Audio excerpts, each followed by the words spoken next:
A smoke signal? Thoughts, Yugiri? In former times, such signals were used to announce the coming of an emissary of peace. In Doma, at least. But could that truly be their intent? Who can say?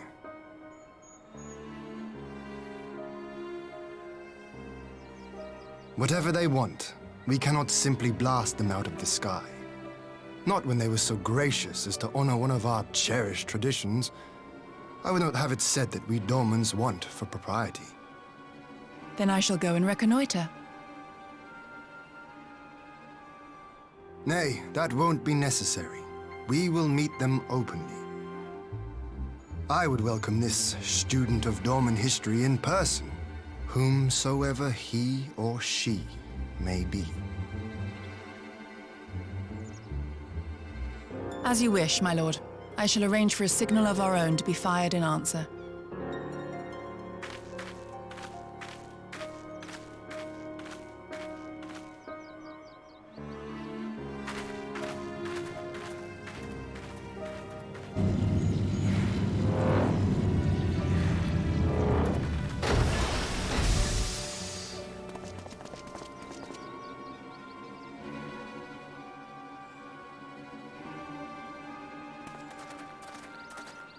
Well, that we should be received by the Lord of Doma himself. I but afford an emissary of peace the courtesy he is due. Welcome to Doma, my lord. Ah, where are my manners? I am Asahi Sas Brutus, Ambassador Plenipotentiary of Garlemald. He is heir to the Naiuri clan, and Yotsu's stepbrother. It seems I need not introduce myself, not in the presence of the famed Yugiri Mistwalker. Your skills as a shinobi are known far and wide, my lady. It is true, the former acting viceroy is my sister, yet bonds of kinship aside, we have precious little in common. As will soon become plain, I come not to sow strife, but to end it. I am of the Populares, a collective which represents the interests of the common man. Long have we labored to bring about reform to the Empire's provincial policy. Happily for us, our master acknowledges the need for change. Indeed, His Radiance, Emperor Varys Zos Galvus, personally sanctioned this mission, granting me the authority to speak with his voice. To negotiate peace with Doma.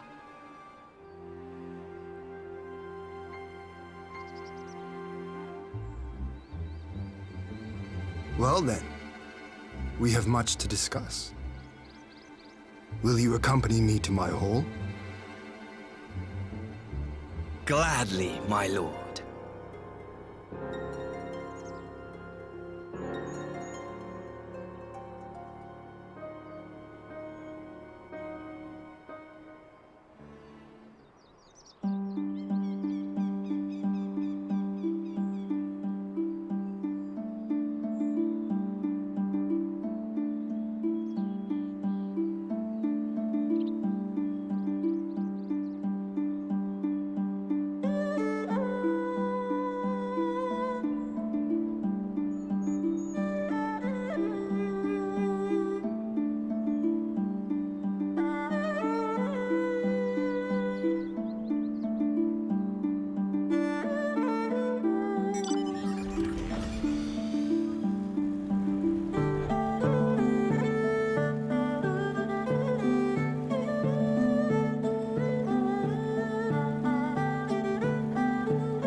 On behalf of my delegation, I offer you my humblest thanks.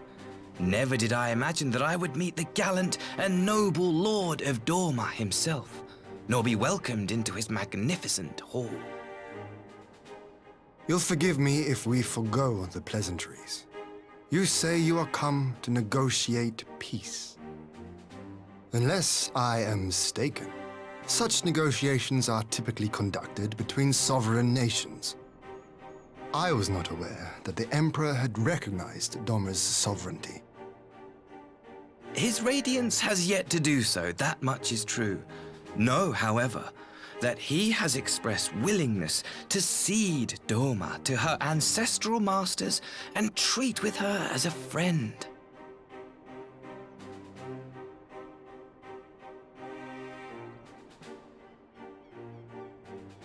Since the days of Emperor Solus, the Empire has aggressively expanded its territory.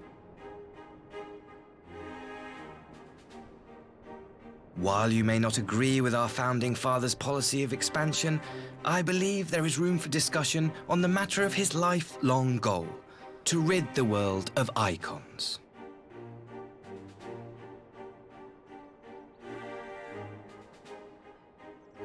Icons are a blight upon this star. They cannot be suffered to exist. This you know as well as we. In his wisdom, Emperor Varus wishes to explore the possibility of an alliance to combat this common threat. On the condition that Dorma renounces summoning and pledges to police the Korgians' practice of it, his Radiance would extend the hand of friendship.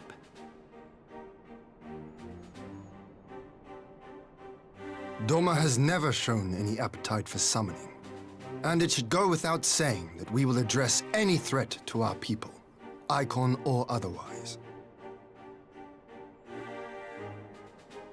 With regard to the Korjin, I must stress that they only resorted to summoning under extreme provocation.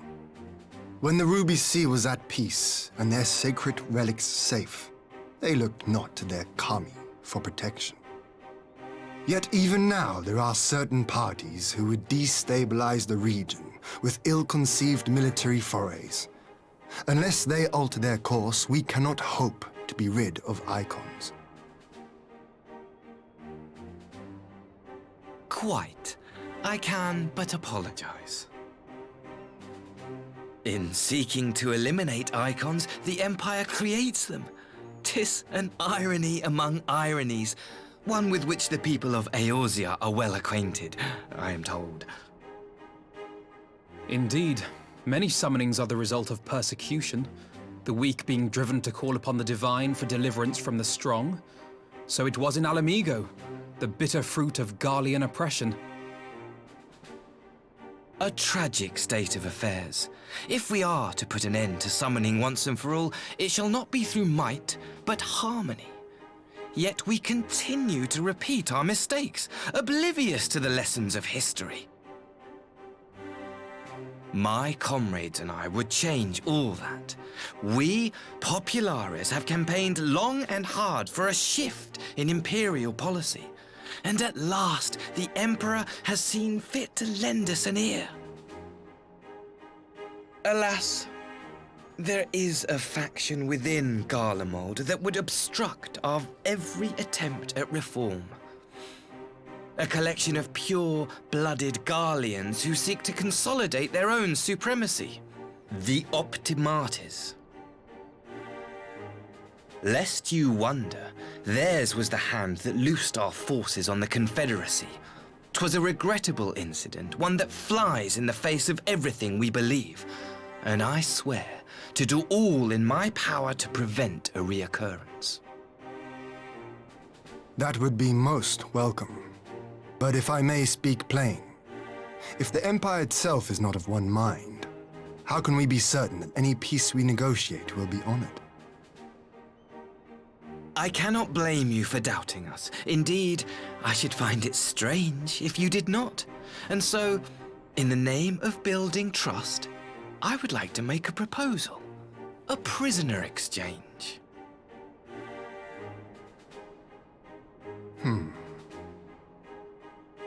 Under Garlean rule, no few Dormans were conscripted into the Imperial army. We would repatriate them in return for those of ours you captured in the recent conflict. Naturally, any exchange would include the acting viceroy. Yotsu? What makes you think we have her? Forgive me, my lord. Was it not your wish to speak plain? Let us not play games. I desire only to work to our mutual benefit. The Optimates tried and failed to take my sister by force. I would succeed by peaceable means, thereby strengthening my party's hand. 'Twould be a lie to say I would not also be glad of my sister's safe return. A fellow plain speaker. How refreshing. Very well. Your proposal has merit, but I will need time to consider it. Of course, my lord. May we remain in Dorma until you have come to a decision?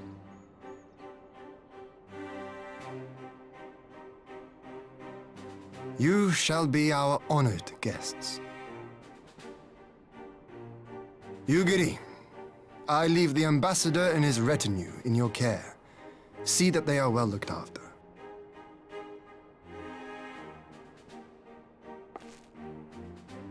You have our gratitude, Lord Hien. We shall look forward to your answer.